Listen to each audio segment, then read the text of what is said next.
Do you know what the United Nations resolution was? I'll tell you if you want to hear what it was. It basically said this has been a horrible war. It's time for it to end. The job of the UN is to bring about peace in the world. I thought that's what the UN was created to do, to stop wars and to prevent them. And that's what the resolution did. Was it antagonistic towards the Russians? No.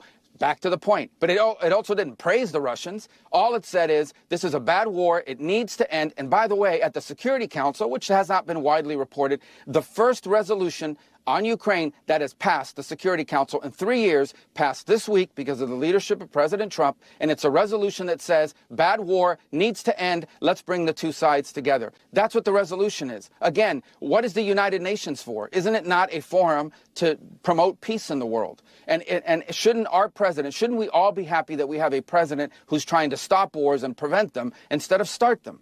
And I just don't get it. I really don't, other than the fact that it's Donald J. Trump. If this was a Democrat that was doing this, everyone would be saying, well, he's on his way to the Nobel Peace Prize. This is absurd. We are trying to end a war. You cannot end a war unless both sides come to the table, starting with the Russians.